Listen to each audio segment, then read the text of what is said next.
ప్రపంచంలో ఎక్కడున్నా మీ గోత్రనామాలతో వేదమందిర్ నిర్వహించే ఆన్లైన్ పూజలు హోమాల ద్వారా దైవ అనుగ్రహాన్ని పొందండి.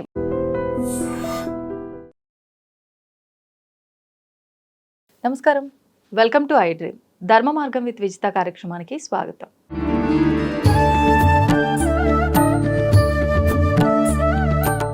ఇప్పుడు ఏదైనా ఆశించి చేసే సేవ ఏదైనా కూడా ప్రతిఫలాన్ని ఇవ్వదు, అంటే ఏమీ ఆశించకుండా చెయ్యి, నీకు రావాల్సిన ప్రతిఫలం నీకు దక్కుతుంది అని కృష్ణుడు చెప్పాడు అని అంటూ ఉంటారు.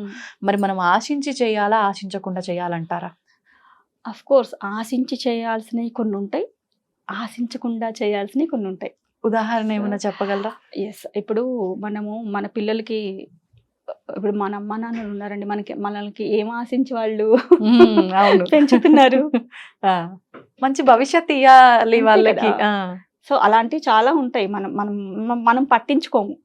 ఆశించకుండా చేసేవి వాటిని ఆశించకుండా చేయాలి. ఒరే నేను ఇంత పెట్టుబడి పెడుతున్నాను మీద, రేపటి రోజున నువ్వు నాకు అంత మళ్ళీ ఇస్తేనే రిటర్న్ అని మనం ఎప్పుడన్నా అంటామా వాళ్ళని? ఇవ్వకపోయినా చాలు, నువ్వు హ్యాపీగా ఉండరా, నువ్వు బాగుంటే మేము బాగుంటాం అని అంటాం, అంతే. అట్లా ఏదైనా అంతేనండి.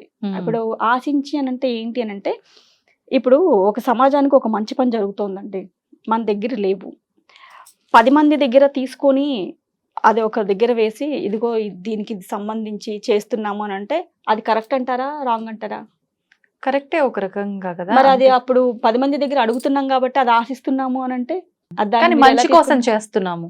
ఎస్, అది మనం చూసే విధానంలో ఉంటుంది, మనం చూసే కోణంలో ఉంటుంది. ఓకే ఓకే, బాగుంది లాజిక్.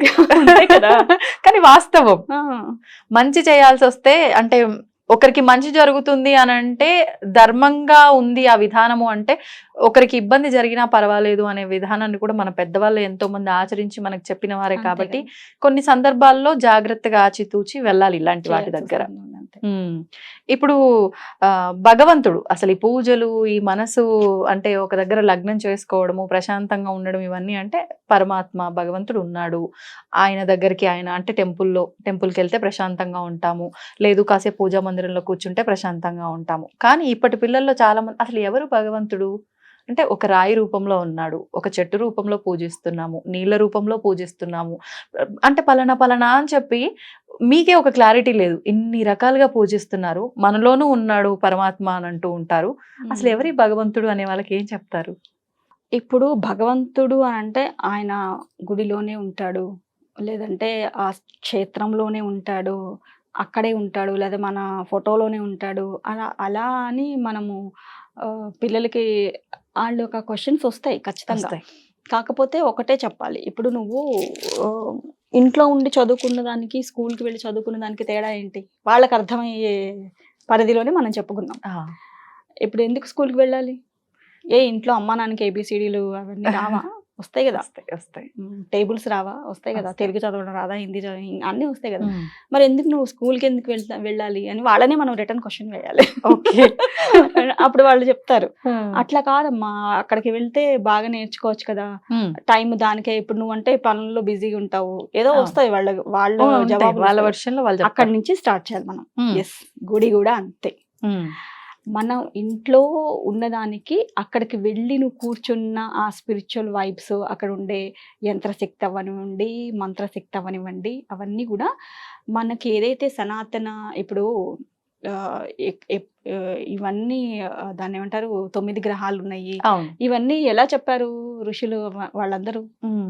అంటే మన వేదాల్లో ఉన్న సారాంశాన్ని మనకు చెప్పారు, తెలియజేశారు. వాళ్ళు ఎందుకు చెప్పారు? గుడికి వెళ్తే ఒక రకమైన పాజిటివ్ ఆరా నీకు వస్తుంది కాబట్టి నువ్వు గుడికి వెళ్ళు. అది భగవంతుడికి ప్లస్ కాదు, నీకు ప్లస్. అవును అవును, కాబట్టి వెళ్ళమని చెప్తున్నాం మనం. ఆ ప్లస్ నువ్వు తీసుకోవాలా తీసుకోవద్దా అనేది నువ్వు డిసైడ్ చేసుకో.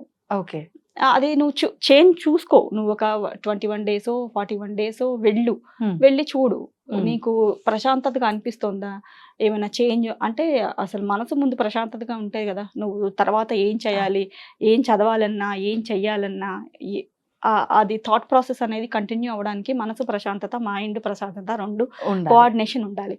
ఆ రెండింటిని ప్రశాంతతని నీకు ఇస్తుంది గుడి, ఎందుకు వెళ్ళొద్దు నువ్వు? అలా చెప్పండి పిల్లలకి. ఓకే, నువ్వు స్కూల్కి ఎందుకు వెళ్ళావు, ఆఫ్టర్ 10th డిగ్రీకి కాలేజ్కి ఎందుకు వెళ్తున్నావు, ఆ తర్వాత మళ్ళీ మాస్టర్స్ అని యూఎస్కి ఎందుకు వెళ్తున్నావు, ఇవన్నీ మరి ఇక్కడే నువ్వు ఎందుకు మామూలుగా ఉండి చేసుకో, ఇవన్నీ డబ్బులు మిగిలిపోతాయి కదా మనకి అని మనం రిటర్న్ క్వశ్చన్ వేసాం అనుకోండి, వాళ్ళ దగ్గర నుంచే మనం ఆన్సర్స్ అని రాబట్టాలండి. అట్లా ఎదురు సమాధానాలు చెప్పే వాళ్ళకి మనం సమాధానం చెప్పుకుంటూ పోతే కాదు, మనమే ఎదురు సమాధానాలు ప్రశ్నలు వేసి వాళ్ళ నుంచి సమాధానాలు రాబట్టి ఎస్ ఇది ఇట్లా చేస్తున్నావు కదా, ఇది ఇట్లా చేస్తే ఇట్లా అవుతుంది అన్నప్పుడు అప్పుడు వాళ్ళకి ఈక్వేషన్స్ టాలీ అవుతాయి. అంటే వాళ్ళతో మనం టైం ఎక్కువ స్పెండ్ చేయాలి దీన్ని బట్టి. కానీ ఎవరు స్పెండ్ చేస్తున్నారండి ప్రస్తుతం పిల్లలతో టైం స్పెండ్? ఇప్పుడు మనం అలా అనుకుంటున్నాము, టైం స్పెండ్ చేయట్లేదు, ఆ తర్వాత ఏమైనా ప్రాబ్లమ్స్ వస్తాయి. ఆఫ్ కోర్స్ ఏ ప్రాబ్లం అన్నా అనివ్వండి, అది మానసిక పరమైన అవ్వచ్చు,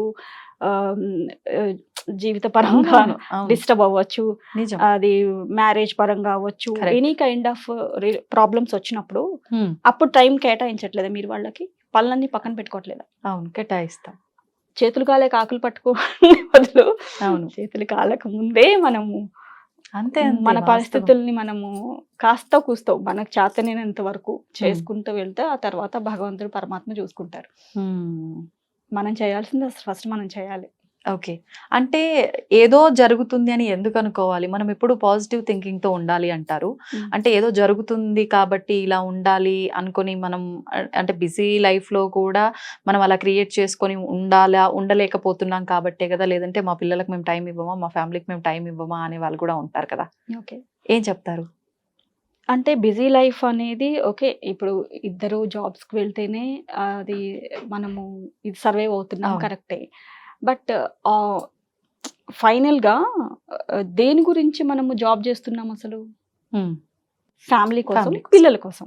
వాళ్ళే తర్వాత కరెక్ట్ గా ఇన్ కేస్ బాగున్న రోజు దేవుడి దయ మనం చేస్తున్నాము బాగుంది అని అనుకుంటాం. ఇన్ కేస్ ఏమన్నా అయ్యింది అనుకోండి, అప్పుడు ఎవరిని బ్లేమ్ చేస్తారు మీరు?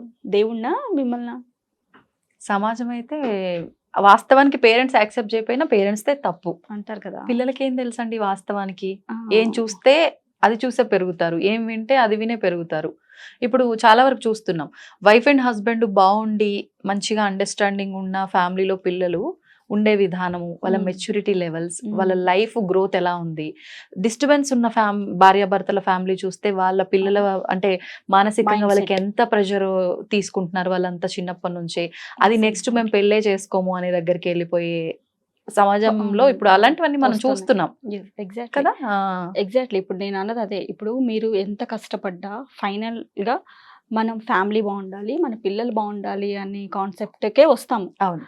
సో ఆ బాగుండడం కోసం మీరు కష్టపడుతున్న దానికి వాళ్ళకి రిలేటెడ్గా ఉండే విషయాలని ఖచ్చితంగా మీరు ప్రతిరోజు తీయకపోయినా అట్లీస్ట్ వీక్లీ వన్సో 15 డేస్కి ఒకసారో ఫ్యామిలీకి ఒక మంచి టైం అనేది, మీరు క్వాలిటీ ఆఫ్ టైం అనేది ఇవ్వడం మాత్రం, అది లేకపోతే ఖచ్చితంగా ప్రాబ్లమ్స్ క్రియేట్ అవ్వనంత వరకు బాగుంటుందండి. క్రియేట్ అయిన తర్వాత అనిపిస్తుంది కరెక్టే కదా, మనం తీయలేకపోయాం కాబట్టి ఇప్పుడు ఇలా అయ్యింది అని చెప్పేసి. సో అదే అంటున్నాను, ఫైనల్ గా మన ఫ్యామిలీ ఇంపార్టెంట్. దాని గురించే ఎంత చేసినా, ఎవరు చేసినా, ఏం చేసినా. సో అది బాగుండాలి అని అంటే క్వాలిటీ ఆఫ్ టైం ఇవ్వగలగాలి. అలా అంటే క్వాలిటీ ఆఫ్ టైం ఇచ్చినటువంటి పేరెంట్స్, ఆ పిల్లలు, ఇప్పుడు మేము గోసేవ చేస్తుంటే మాకు యుఎస్ నుంచి వాళ్ళు స్టూడెంట్స్గా వెళ్ళి ఇప్పుడిప్పుడే జాబ్ తెచ్చుకొని, మీకు మేము గోసేవ గురించి మీరు మీరు అసలు చెప్పే కంటెంట్ అసలు మేము ఫిదా అని చాలా చిన్న పిల్లలు, అంటే యంగ్ జనరేషన్ వాళ్ళు కమెంట్స్ చేసి వాళ్ళు గోసేవకి వినియోగించండి అని చెప్పేసి ఇస్తున్నారు అని అంటే, అది ఏమనుకోవాలి? వాళ్ళ పేరెంట్స్ అలా పెంచినా, ఎక్కడికి వెళ్ళినా సరే మన మూలాలు మర్చిపోకుండా వాళ్ళు ఏదైతే సేవాభావంతో ఉండి అలా మా కంటెంట్కి ఇన్స్పైర్ అవుతున్నారు అని అంటే, అది ఖచ్చితంగా పేరెంట్స్ గొప్పతనం. నిజంగా అలాంటి పేరెంట్స్ ని నిజంగా చాలా. And for more videos, please subscribe to iDream channel. Subscribe to iDream Media. Please subscribe to iDream. Please subscribe to iDream. Please subscribe iDream. And please subscribe to iDream. For more videos, subscribe to iDream. Please like, share, and subscribe to the channel. Congratulations, iDream. Subscribe to iDream. Subscribe to iDream. So subscribe to iDream Media. iDream की iDream team अंदर की huge congratulations. Please subscribe iDream Media. Please subscribe to iDream. Subscribe iDream. Please subscribe to iDream. iDream అంటే నా కళల channel subscribe చేసుకున్న నోరు తిరుగుతలేదు మీరైతే గంట గుర్తు కొట్టండి. For more such videos, please subscribe to iDream. Subscribe to iDream. Please subscribe to iDream. Please subscribe iDream Media. Please do subscribe to iDream. Please subscribe to iDream Media. For best entertainment and information, please subscribe iDream. And don't forget to subscribe to iDream.